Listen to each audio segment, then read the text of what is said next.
Hi, guys. I wanted to talk to you today about creative visualization. Now, we just went through a class on meditation. This is going to be a little bit different.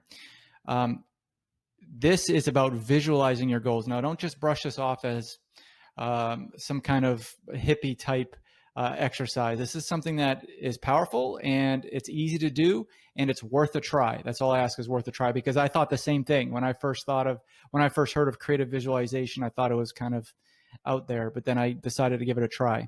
Especially if you like meditation and you're already good at it, this will only take you further down that road.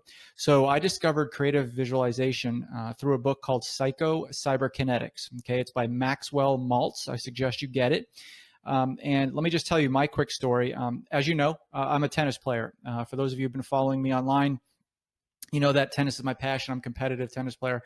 And so I'm always looking ways to be not only a better entrepreneur, but a better tennis player. So when I heard about creative visualization, I thought, why not? Especially because the U.S. Open was just won by one of my favorite players called Bianca Andreescu. She's from Canada, and she credits her U.S. Open win through her use of creative visualization, which she utilizes along with many other athletes, but she really makes it a core component of her training. So I went ahead and I started doing some creative visualization techniques just for not even 2 weeks. It was about 10 days. And all I did, and I'm going to show you these techniques, but all I did was I visualized myself winning matches. I visualized myself hitting good strokes, using good techniques, preparing properly. And with those techniques, I was able to win one of my matches 6-0, 6-0, which is the best way you can win a match. It's very easy. And for those of you who don't know about tennis scoring, that's when the other person doesn't win a single game. Now, I'm not talking about I went out and played some beginner. I'm in a competitive league, and I played someone who knows the game, who's been playing for many years, was athletic, good strokes, the whole bit. He was in my league, so he was in my skill level. I went out and I crushed it. I mean, I felt invincible at that time. And ever since then, I've been hooked on creative visualization. Now, it doesn't matter if you don't play tennis or any kind of sports. You can use this across being a freelancer or entrepreneur, growing your company. You can use it to better relationships with other freelancers or within your family. You can use it for anything. So let me describe to you what this is. First of all, the benefits of it is it reduces stress, just like meditation. It increases focus, just like meditation. But with creative visualization, you can also gain self-confidence. It brings you joy, and it provides inspiration, okay? And like I mentioned earlier, it improves relationships on every front of what you do on a day-to-day life. So let's talk about how to do it. Now, just like with meditation, you should be setting the mood. So in fact, this is the exact area where I do my creative visualization every single day.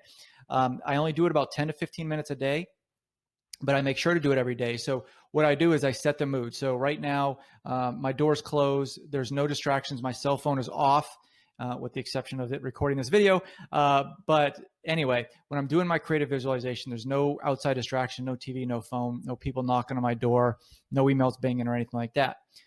And then I want to have a goal to visualize. Now, it's okay if you want to do a goal every day, a different goal. You can do a central goal that you focus on all week, all month, all year, like I do with tennis. But you want to have a central goal you focus on. Now, you're focusing on the end point, not any middleman steps. Okay. For example, when I visualize about tennis, I don't visualize about me, preparing my racket or preparing my equipment. I visualize me winning the match. Okay. Winning points, winning the match is the end result of what makes me feel good, the end result of my desire for doing what I do, play tennis, okay? And for your sake, it might be, the goal might be writing a check for $10,000 next month for yourself, having a $100,000 plus salary, having clients start to come to you, consistently. That could be the goal. Visualize your goal. That's step 2. So step 1 is set the mood. Step 2 is visualize your goal. Step 3 is to hold on to that feeling. So for 10 minutes, you're going to be visualizing your goal. You're going to be holding on to that feeling for the rest of the day. Now, when you're visualizing your goal, you're actually thinking about it as if you're watching it on a TV screen, watching yourself on a movie. So for my example, I'm picturing myself hitting a good serve in tennis, rushing a net, hitting a clean, crisp volley, and the feeling of fist pumping afterwards while the crowd goes crazy or whatever the case is, okay? with being an entrepreneur, if you're visualizing holding a check in your hand, don't just visualize that the check is in your hand. Visualize the feeling that you get when you're cashing that check and what you want to do with that check and all the good things that come along with money. It doesn't have to be money. It could be, in, like I mentioned, improved relationships. It could be anything. So you want to visualize that feeling and then hold on to that for the remainder of the day. And then the big thing is to make it a habit. This isn't something you just do once and it works, okay? I had to stay with it. I mean, it might seem like long-term, but it was really quite short. I mean, 10 to 14 days for 10 minutes a day. And I got that powerful reaction of a double bagel win, 6-0-6-0. Okay, that's great. But you have to make it a habit, just like going to the gym. You don't just get big muscles or lose inches off your waist off 1 or 2 times going to the gym.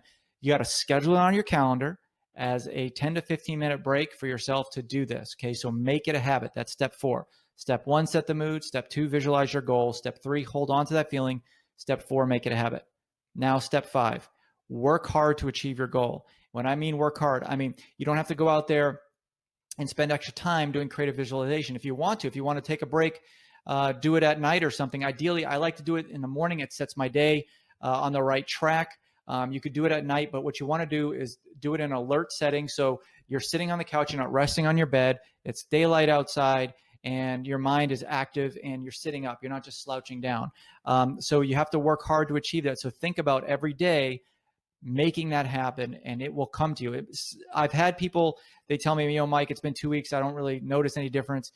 Some people, it might take a month or even 3 months. It's just like going to the gym. You might go to the gym and for a month, you might not notice anything, but there's going to be a plateau there. We're going to start breaking through. You're going to start to see it and your muscles are going to start getting defined and big. Same thing here. Everybody's different. For me to say that it happened in 2 weeks might be super fast. I don't know what it's like comparing it to others. Other people that are doing it. But all I ask is a 30-day challenge. Do it for 30 days and you'll be pleasantly surprised with creative visualization. Pick yourself up a copy of Psycho Cybernetics by Maxwell Maltz. It's a tongue twister. Okay, good luck.